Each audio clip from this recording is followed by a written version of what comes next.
Hello everyone, welcome to commerce S. This is सी मेघा त्रिपाठी एंड मैं आप सबका स्वागत करती हूँ नए दौर में चलने के लिए। हाँ, आपने सही सुना। अब जैसे कि बच्चा 12th पास करता है, वो क्या सोचता है, अब मुझे कौन सा करियर लाइन ऑप्ट करना है। उसमें से जो स्मार्ट लोग रहते हैं, they want to prefer something जो हर कोई नहीं लेता। एंड वो लोग कौन चुनते हैं? वो लोग चुनते हैं चार्टर्ड अकाउंटेंसी का course. So my dear students, welcome to this prestigious course of commerce, that is chartered accountancy.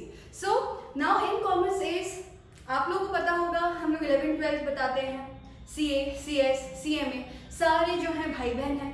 सारे इंस्टीट्यूट्स का एक ही सिलेबस रहता है, बस फॉर्मेट रहता है, उनका टेस्टिंग अलग अलग रहता है, बाकी सारी चीज़ें सेम हैं। बट जब आप चूज करते हो कि आपको CA करना है, आप ये सोच लेते हो कि यार मुझे ना ऑडिटर बनना है, मुझे ना टैक्स रिटर्न फाइल करना है, मुझे ये करना है, मुझे वो करना है। बहुत सारे एस्पिरेशंस रहते हैं आप लोग के दिमाग में। बट जब हम ये सोचेंगे कि यार वो करने के लिए हमारी स्ट्रैटेजी क्या होना चाहिए, हमारा रोड मैप क्या होना चाहिए, तब आपको समझ में आता है कि शुरू से ही डेडिकेटेड अगर आप रहो और अपने सब्जेक्ट पे, कोर सब्जेक्ट पे कोर नॉलेज गेन करो, उसको समझो कि वो आपके लिए कितना ज़रूरी है, आपकी फील्ड के लिए कितना ज़रूरी है। वो है तो वास्ट, वो है डिफिकल्ट, बट वो आपके लिए बहुत इंटरेस्टिंग बन जाता है। So now to begin with, I am, as I introduce myself, I am सी मेघा एंड मैं आपको पढ़ाने जा रही हूँ CA फाउंडेशन का सबसे इम्पॉर्टेंट सब्जेक्ट। हाँ, आपने सही सुना। सब बोलेंगे मैम आप थ्योरी पढ़ा रहे हो यार, अब सबसे इम्पॉर्टेंट, हमें तो लग रहा था अकाउंट्स होता है। नहीं बेटा, एक बात बताओ, तुम लोगों ने अकाउंट्स पढ़ा है 11th 12th में? हाँ। तुम लोगों ने स्टैटिस्टिक्स पढ़ा है? हाँ। तुम लोगों ने इकोनॉमिक्स पढ़ा है? हाँ। मैथ्स भी पढ़ते हुए आए हो। बट क्या तुम लोगों ने कभी लॉ पढ़ा था? नहीं। तो इसीलिए CA फाउंडेशन का सबसे इंपॉर्टेंट सब्जेक्ट मेरा वाला है, that is business laws and business correspondence and reporting. अब तुम लोग को मैं ये बताती हूँ कि ये चीज आई कैसे। सबसे पहले हमारे जमाने में जब CPT हुआ करता था, हमें सिर्फ पढ़ना पड़ता था बिजनेस लॉज। तब इंस्टीट्यूट सोचता था कि जो रिफाइंड बच्चे आएंगे, they would be well equipped, कि उनको सब चीज़ें समझेंगी, हमें आर्टिकलशिप करनी पड़ेगी और उसके बाद हम गेट यूज टू हो जाएंगे। दिक्कत क्या आने लगी, जब हम एकदम से CPT क्लियर करके आर्टिकलशिप में चले जाते हैं, बिकॉज IPC में तो आपको इतना वो रहता नहीं है। When you are going to the articleship and वहाँ पर अगर आपका प्रिंसिपल आपको कुछ चीज़ें देता है, कुछ कराता है, कुछ ऐसी रहती हैं कि आपको मीटिंग्स करनी है, या फिर आपको कुछ फ्रेम करना है, या फिर आपको रिजोल्यूशंस या कुछ तो भी ड्राफ्टिंग से इन्वॉल्व होता है, तो दिक्कत क्या आती थी, बच्चे वो नहीं कर पाते थे। क्यों? क्योंकि उनको बिजनेस कम्युनिकेशन पता ही नहीं था, उन्हें तो पूरा थियोरी पढ़ा था। सो इंस्टीट्यूट ने सोचा कि क्यों ना हम CA फाउंडेशन लेवल पर ही कॉरेस्पॉन्डेंस रख दें, सो दैट अब बच्चा जब CPT क्लियर करेगा, CPT क्लियर करने के बाद उसको ये पता होगा यार मुझे बेसिक नॉलेज है कि मुझे मेरे आर्टिकलशिप में मेरा बेस्ट कैसे देना है। इसीलिए बिजनेस लॉज के साथ साथ CA फाउंडेशन में आपको क्या पढ़ना है? आपको पढ़ना है, अगर मैं एक लेमैन लैंग्वेज में बोलूँ तो जो इंग्लिश से आप भगते हुए आए हो, वही इंग्लिश आपको CA फाउंडेशन में भी पढ़नी है। तो डरने की बात नहीं है, वही इंग्लिश है, वही लेवल रहेगा। बस आपको क्या सीखना है कि वो बिजनेस कम्युनिकेशन हम कैसे करेंगे, उसमें हमें कैसे चीज़ें यूज़ करनी है, उसके लिए हमें जो ग्रामर या फिर जो वोकैब्युलरी या फिर जो भी चीज़ें हमें ध्यान रखनी है, जो इंग्लिश में हमारे लिए बहुत ज़्यादा ज़रूरी है, because you are gonna be professionals and you would be the elite professionals. Commerce में सबसे बड़ा जो प्रोफेशन है दैट इज चार्टर्ड अकाउंटेंसी। तो अगर आप उस डोमेन में जा रहे हो तो ये इंस्टीट्यूट की रिस्पॉन्सिबिलिटी है कि वो आपको इतना रिफाइंड बनाए कि आप उसमें हर एक एस्पेक्ट पे खरे उतरे। ठीक है? So this is it, business laws and business correspondence and reporting. Now अभी मैंने तुम लोगों से इतनी बातें करी, so you would be thinking ma'am आपने बोला कि लॉ नहीं है, पहले हमने कभी नहीं पढ़ा, तो हम लॉ पढ़ रहे हैं बट हमें तो लॉ के बारे में कुछ पता नहीं है। हाँ, तो तुम लोग को ये भी लग रहा होगा यार लॉ के बारे में कुछ पता नहीं है तो हम कैसे पढ़ेंगे लॉ, हमें तो पूरा उसमें रटना है, इतने सारे एक्ट्स हैं मैम, 5 एक्ट्स दे दिए हैं, हम इतनी सारी चीज़ें क्यों करेंगे? बेटा मेरा फोकस ये रहेगा कि मैं तुम लोगों को इसका एसेंस समझाऊं। अगर हम लॉ को पढ़ रहे हैं तो what is the nature, why we have to study law. ठीक है? इमेजिन करो तुम लोग अगर लॉ पढ़ के रट के निकल गए, आगे जाके तुम लोग अपने आर्टिकलशिप में ऑडिट कर रहे हो, ऑडिट में आर्टिकल क्या करता है? टिक टिक टिक टिक वाउचिंग करता है। अब वाउचिंग कर रहे हो तो उसमें अगर तुम लोगों को चीज़ें चेक करनी है, फॉर एग्जाम्पल टीडीएस सही डिडक्ट हुआ है कि नहीं, अकाउंटिंग सही हुई है कि नहीं, so there has to be a certain parameter ना जिसपे तुम लोग वो चीज़ें चेक कर सको। अगर वो स्टैंडर्ड्स नहीं रहेंगे, अगर वो गाइडलाइंस ही नहीं रहेंगी, so how would you be able to convey कि आपने जो चेकिंग करी है as an auditor, it is a very prime responsibility. एक पीएनएल एंड बैलेंस शीट के जो फाइनेंशियल स्टेटमेंट जो बिजनेस की जान होता है उस पे साइन करने का अधिकार होता है चार्टर्ड अकाउंटेंट को। सो अगर अब वो चीज़ें चेक कर रहा है तो तुम लोग इमेजिन करो उसकी रिस्पॉन्सिबिलिटी कितनी ज़रूरी होती है। सो अगर तुमको लॉ ही नहीं पता तो तुम कैसे चेक कर दोगे भाई सही है? वो तो तुम्हें उल्लू बना देगा। इसीलिए लॉ को फाउंडेशन लेवल से ही इंट्रोड्यूस इंस्टीट्यूट ने किया है। नाउ अगर अब तुम लोग देखोगे there are 3 stages, let me just make you aware. वैसे तो तुम लोग सब लोग बहुत ही स्मार्ट बच्चे हो, this is I am assuming, तो तुम लोगों को पता है सबसे पहली जो स्टेज है that is foundation, that is your entrance. Okay, उसके बाद कौन सा स्टेज है आपका? उसके बाद आपका स्टेज आएगा इंटरमीडिएट, आईपीसी बोला जाता था पहले उसको, एंड देन आएगा आपका final. Right, these 3 are the stages. ये 3 स्टेजेस पार कर ली, तुम्हें सीए बनने से कोई नहीं रोक सकता और तुम बहुत अच्छे सीए बनोगे और 50,000 तो मिनिमम सैलरी होगी, उससे ऊपर ही कमाओगे। नाउ एक चीज ध्यान रखो, फाउंडेशन में तुम्हें लॉ पढ़ना है। यस मैम, बेटा तुम्हें ना लॉ यहाँ पर भी पढ़ना है और तुम्हें लॉ यहाँ पर भी पढ़ना है। Now I think you can को रिलेट कि ये सब्जेक्ट कितना इंपॉर्टेंट है कि इंस्टीट्यूट ने इस सब्जेक्ट को कांस्टेंट रखा हुआ है तीनों लेवल्स पे, बिकॉज वो चाहता है कि लॉ पे आपकी पकड़ मजबूत हो।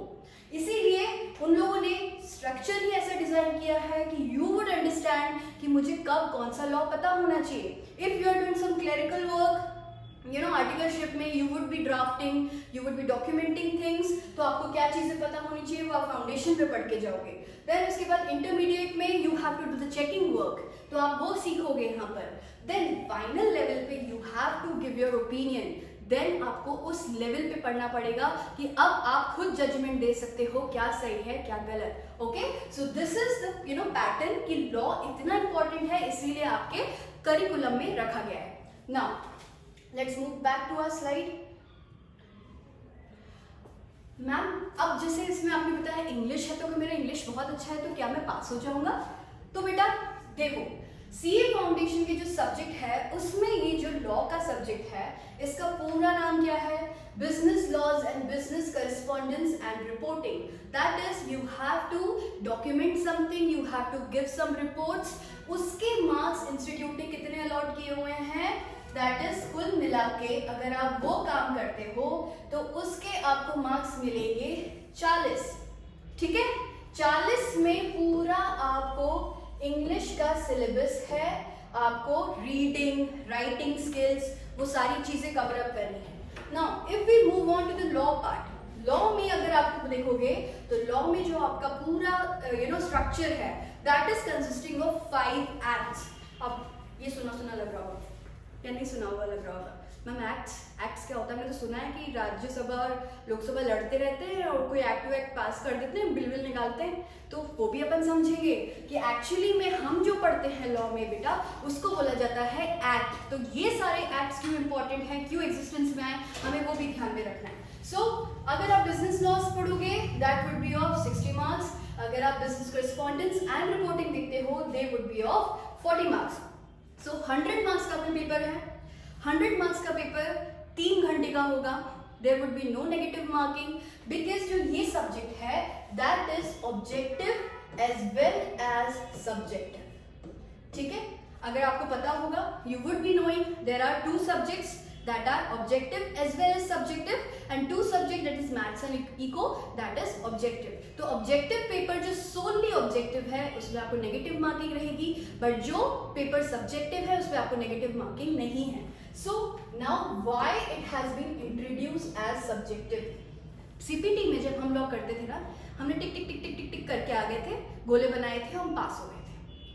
मगर अगर तुम लॉ पढ़ रहे हो, लॉ तुम क्यों पढ़ते हो? बिकॉज तुमको समझ में आना चाहिए, you have to frame up your opinion, you have to frame documents, तुम्हें रेजोल्यूशन आगे बनाने हैं कंपनी के। बट तुमको अगर सिर्फ टिक टिक टिक टिक बता देंगे तो तुम्हारे दिमाग में कुछ बैठेगा नहीं, तुम अपने प्रिंसिपल का दिमाग खाओगे और तुम उसको क्या बोलोगे, हमको फिर से बताओ, हमसे भूल गए, है ना। इसीलिए इंस्टीट्यूट ने क्या बोला, उसको बोल दिया सब्जेक्टिव, कि भाई राइटिंग हम देखेंगे कि क्या तुम लिख पा रहे हो कि नहीं। इसीलिए लॉ का पेपर उन्होंने क्या कर दिया, ऑब्जेक्टिव भी कर दिया और सब्जेक्टिव भी कर दिया। Now let's move further. अब देखो ये जो है ना, ये पूरा ब्रह्मांड है तुम्हारे लिए अभी सीए फाउंडेशन, ठीक है। लॉ तुम पढ़ोगे तो लॉ में तुम्हें ये 5 अस्त्र तुम्हें पकड़ने हैं, ठीक है। इसमें तुमको धीरे धीरे अपनी गिरफ्त बनानी है। जैसे ही तुम लोग बना लोगे ना, तुम लोगों को 60 में से 60 लाने से कोई नहीं रोक सकता, बिकॉज पेपर बहुत सिंप्लीफाइड आता है। They just have to, they will be checking your analytical, they will be checking your grasping skills, कि तुम लोग को लॉ कितना समझ में आया। There would be case studies, but they would not be such case studies कि जो बस गई हेवा है मैम, सर से ऊपर चली गई, पता नहीं कहाँ से क्या आया, ऐसा नहीं होगा।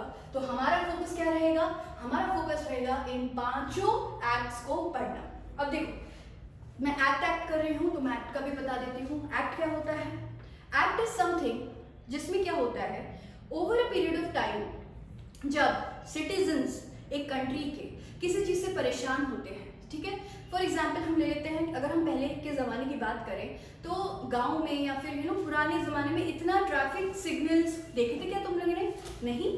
सो होता क्या था, ट्रैफिक सिग्नल्स की ज़रूरत नहीं रहती थी, ना किसी mode of restrictions, stringent rules की ज़रूरत रहती थी, बिकॉज इतना लोगों को ज़रूरत नहीं थी। धीरे धीरे क्या हुआ, जैसे ही चीज़ें बढ़ती चली गई, ट्रैफिक में जाम्स होने लग गए, या फिर क्या हुआ, एक्सीडेंट्स होने लग गए, या फिर क्या हुआ, चीज़ें चोरी होने लग गई। तो ये सारी चीज़ों ने क्या किया, गवर्नमेंट को मजबूर किया कि यार इस चीज़ के लिए तो एक गाइडलाइन निकालनी पड़ेगी, क्योंकि गाइडलाइन नहीं निकाली ना तो यहाँ पर तो हैप्पीजार्ड सिचुएशन हो जाएगी, हर कोई अपने हिसाब से कर रहा है। सो दे थॉट कि भाई हम लोग क्या करेंगे, एक गाइडलाइन, एक रूल बुक बना देंगे। उस रूल बुक को बना के हम क्या करेंगे, रूल बुक को बना के हम सोचेंगे कि भाई ये सब कुछ जम रहा है कि नहीं, तो हमारा सोच रहा है, आप हमसे एग्री करते हो, तो वो क्या करेंगे, राज्यसभा और लोकसभा में उसको क्लैरिफाई करवाएंगे कि हमने ये सोचा है, आपको लगता है ये होना चाहिए पूरे कंट्री के लिए। अगर उन्होंने आपको पार्टिसिपेशन दे दिया, देन आपका एक्ट एग्जिस्टेंस में आएगा। एंड जब वो एक्ट एग्जिस्टेंस में आता है ना बेटा, आपको वो एक्ट फॉलो करना होता है, नहीं तो बेटा देश छोड़ के चले जाओ, वहां का एक्ट फॉलो करो, कोई दिक्कत नहीं है। अगर आप इंडिया में हो, आप इंडिया के सिटीजन हो, आपको ये एक्ट अप्लाई होगा एंड आप इसके रूल्स में गवर्न हो जाओगे, ठीक है। चलो, सो this is was the introduction of the act. Now जैसे तुम लोग देख रहे होगे, सबसे पहला है Indian contract act. Now what is Indian contract act? as you know the thing says, it is related to the contracts. Now Indian Contract Act जो है ना, that is the very basic act, because ये depend करता है आपके agreements पे। Basic आप business transaction करते हो, आपने बोला मैं तेरे को यार 10 रुपए दूंगी, ठीक है, तू मुझे ये वाली पेन दे देना, खरीद लिया। अब उसका अग्रीमेंट कहाँ है, तो वो अग्रीमेंट है अगर, तो वो अग्रीमेंट कहाँ पर गवर्न होगा, वो होगा इंडियन कॉन्ट्रैक्ट एक्ट पे। तो ये तुम लोग को आएगा बेटा 15 से 20 मार्क्स के, ठीक है। Then let's move on to the sale of goods act. भाई मैंने बेच दिया तुमको, ठीक है, वो बहुत ही गंदी क्वालिटी का है, या फिर मैंने तुम्हारे साथ फ्रॉड कर दिया और मैं लड़ रही हूँ, नहीं मैंने तो बेच दिया है, अब तुम जानो, तुम्हारा काम नहीं आने, क्या करेगा बाय? तो सेलर के भी तो कुछ रूल्स होना चाहिए ना, कि उसको पता होना चाहिए कि उसको कैसे ट्रेड करना है। तो वो रूल्स आप कहाँ पढ़ोगे, वो रूल्स आप पढ़ोगे सेल ऑफ गुड्स एक्ट। ये भी आपको 12 से 20 मार्क्स का आ जाता है, ठीक है।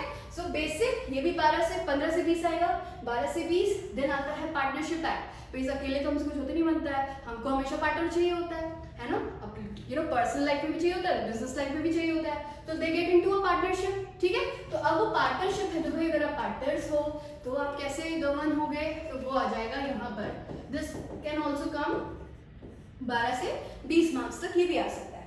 नाउ लिमिटेड लायबिलिटी छोटू सा कॉन्सेप्ट है, प्यारा सा, पार्टनरशिप का ही पार्ट है, थोड़े से कंपनी के एलिमेंट्स मिला लिए कि अगर कंप्लायंस करेंगे तो हम कंपनी बन जाएंगे, बट हमको रूल कौन करेगा, पार्टनरशिप। तो उन दोनों की चीजें मिला के लिमिटेड लायबिलिटी आ गई, जो कि इतना इंपॉर्टेंट नहीं है आपके लिए, सिर्फ 5 मार्क्स खाएगा। Okay, now let's move on to the companies act. ये मैं तुम लोग को अभी से बता के चल रही हूँ। तुम इंडियन कॉन्ट्रैक्ट रख लेना, तुम सेल्स रख लेना। अगर तुम्हें अच्छा प्रोफेशनल बनना है तुम फोकस रहना इस चीज पे। कंपनीज एक्ट 2013 तुमको याद हो जाना चाहिए, तुम्हें समझ आ जाना चाहिए, क्योंकि इससे तुम ऑडिट कर पाओगे, इससे तुम टैक्स देख पाओगे, इससे तुम अकाउंटिंग सीख पाओगे। सारे सब्जेक्ट्स इस सब्जेक्ट से रिलेटेड हैं। तो मैं अभी से तुम्हें बताते चलूंगी, तुम्हें अगर अच्छा professional in a long run बनना है just concentrate on this act. अभी तुम लोग को इंट्रोडक्शन लेवल पे है, ज्यादा नहीं है, तो ये भी आपको 15 से 20 मार्क्स का आ सकता है। इंस्टीट्यूट की मर्जी वो कब गुगली फेंक दे, हो सकता है ये ज्यादा आ जाए। ये एक पैटर्न मैंने बताया है कि अभी तक इसी पैटर्न पे पूछा गया है तुम लोगों से, तो इसी ऐसे आएगा। Okay, now let's move on. जो मैं बता रही थी ना, ग्रामर पढ़ना है बेटा, इंग्लिश पढ़नी है, तुम लोग अभी बच के आए थे, फिर से पढ़ना पड़ेगा, वही आ गया यहाँ पे। तो तुम लोग को अगर वो जो 60 मार्क्स तुम लोगों ने कवर अप कर लिए, उसके बाद जो 40 मार्क्स आएंगे, उस 40 मार्क्स में तुम लोग क्या करोगे, तुम लोग पढ़ोगे ये पार्ट 1, पार्ट 2, पार्ट 3, पार्ट 4। अब ये क्या होगा, बेसिक इंग्लिश। कोई टेंशन की बात नहीं है, हमें इस पे ग्रिप ऑलरेडी है क्योंकि हम पढ़ते हुए आ रहे हैं। हमें सिर्फ उसको क्या करना है, पॉलिश करना है, और वही हम प्रैक्टिस करेंगे यहाँ पर कि हमें आना चाहिए बिजनेस कम्युनिकेशन क्या है। Everything would be related to business. I think ये दिख नहीं रहा, मैं पेन चेंज कर लेती हूँ। This would be related to business, कि आपको कोई पार्टनरशिप डीड बनानी है, कुछ ऐसा है तो कौन सी ऑफिशियल लैंग्वेज होती है जो आपको यूज करनी चाहिए, ठीक है। सेंटेंसेस, कि भाई ऐसा ना हो 2 लोग थे और अपन वॉज लिख के आ गए, ऐसी भी दिक्कत ना आए। तो grammar and everything would be covered over here, कि आप प्रॉपर इंग्लिश यूज करो। कॉम्प्रिहेंशन, आपको एक चीज दे दी है, केस स्टडी दे दी है, you have to draw minutes. किसी कंपनी ने अपनी एक मीटिंग हेल्ड करी, यू आर गिवन कि आप वही उसके मिनट्स बनाओ। ये सारी चीजें तुम आगे करोगे, बट तुमको अगर डिटेल ही निकालना नहीं आ रहा है तो तुम क्या करोगे। तो इसीलिए वो राइटिंग स्किल्स की प्रैक्टिस कहाँ आएगी, यहाँ पर। यहाँ पे तुम सीखोगे नोट मेकिंग, यहाँ पे तुम सीखोगे यार पैसेजेस कैसे पढ़ना है, वो सारी चीजें आएंगी। देन जैसे ही तुमको पता पड़ जाएगा क्या पॉइंट्स हैं, उसको डॉक्यूमेंट कैसे करना है, वो चीजें हम सीखेंगे रिपोर्ट मेकिंग में, ठीक है। So this is very easy topic and very scoring. इस पे अगर ग्रिप आ गई है तो लॉ एंड करस्पॉन्डेंस दोनों मिला के आप इजीली 100 आउट ऑफ 100 ला सकते हो, ठीक है। हम तो बड़ा ही सोचेंगे, छोटा तो हम सोचेंगे। Now let's move on to the conclusion part. मैंने तुम लोगों को बता दिया था बेटा, लॉ की मैंने शुरू में तुम लोग को एक कहानी सुनाई थी कि यार ट्रैफिक होता था, एक्सीडेंट्स होते थे, तो गवर्नमेंट को क्या लगा, गवर्नमेंट को लगा यार कि हमें ना लॉ लाना पड़ेगा। So that's why law is made, what is the need की लॉ मिलता है। तो सबसे पहले लॉ क्यों बनता है, अगर आपके पास कोई एक चीज नहीं है, कोई चेकलिस्ट नहीं है, कोई गाइडलाइंस नहीं है, तो आपको पता पड़ेगा क्या कि मैं सही कर रहा हूँ कि वो सही कर रहा है, ठीक है। सब अपनी अपनी मर्जी चलाएंगे, there is no particular guidelines. तो सबसे पहली चीज क्या, लॉ आपको देता है स्टैंडर्ड्स। लॉ आपको बताता है कि आपको क्या चीजें करनी है, आपको किस वे में करनी है। तो अगर आपके पास एक पर्टिकुलर गाइडलाइन है, आप उसको फॉलो करोगे और वैसे ही सारे फॉलो करेंगे। Now second is maintaining order. चिल्ला रहे हैं, चील पुकार हो रही है, लोग मर रहे हैं, ठीक है, लड़ रहे हैं, नहीं मैंने ऐसे करना है, तूने ऐसे करना है, ये सारी चीजें हो रही है। तो एक सिंक्रोनाइज वे में अगर आपको यूनिफॉर्मिटी चाहिए, वो कौन प्रोवाइड कराएगा, लॉ। इसीलिए मेंटेनिंग ऑर्डर। देन अब जैसे देख रहे हो, अपनी शक्लें देख लो, अब ऐसे ही लड़ रहे हो, नहीं मैंने तो ये रिटर्न भरा था, नहीं तूने ये रिटर्न भरा था। अगर ऐसे करके डिफरेंस ऑफ ओपिनियंस आ गई, कोई मान ही नहीं रहा है क्या करना है, तो वो रिजॉल्व कौन करेगा, डिस्प्यूट। अगर हमारे पास लिखी हुई चीज है, कॉन्स्टिट्यूशन ऑफ इंडिया में लिखी है, ठीक है, पार्लियामेंट में वो पास ऑन हो चुकी है, प्रेसिडेंट ने साइन कर दी है, तो उसको कोई भी कर पाएगा, कभी भी कोई भी उसको कर पाएगा कि नहीं मैं तो उसको वो चैलेंज करूंगा, ये तो गलत है, नहीं। तो इसलिए डिस्प्यूट्स भी इजीली रिजॉल्व हो जाएंगे। Then let's move on to the rights, that is a very important part. अगर हमारे साथ कभी कुछ ऐसा होता है विच इज नॉट अप्रोप्रिएट, है ना, कुछ ऐसा हुआ, कुछ अग्रीमेंट हुआ जिसमें हमें किसी ने धोखा दे दिया, तो हमारा राइट होना चाहिए कि हम उससे अपने बदला ले सकें। बदला इन अ वे कि हमको वो कंपनसेशन दे, भाई ऐसे थोड़ी कोई उल्लू बना के चला जाएगा। तो वो सारी चीजें कहाँ आएंगी, राइट्स में। तो इसीलिए लॉ आपके लिए इतना जरूरी है। और हम अभी क्या क्या कौन सी लॉ पढ़ने वाले हैं, हम लॉ पढ़ेंगे contract, partnership, sales of goods, companies and LLP, ठीक है। चलो, तो ये मैं तुम लोगों को थोड़ा सा इंट्रोडक्शन दिया था कि क्या होता है, कैसे रहेगा। Now as you can see, This was just the intro video. I want you to just get familiarized with the topic. लोगों को लगता है बहुत थियोरी है, इतना थ्योरी कैसे पढ़ेंगे, एक्ट के थक जाते हैं. बट अगर तुम लोग मेरे साथ पढ़ने वाले हो, हम हर चीज़ को समझेंगे कि ये लॉ बना क्यों, एग्जिस्टेंस में क्यों आया, ये प्रोविजन क्यों आया, इससे हमें क्या बेनिफिट है, कैसी चीज़ें होनी चाहिए. तो कभी भी वो आपको थियोरी तो लगेगा ही नहीं. It has to be a practical and it has to be a interactive session. ठीक है.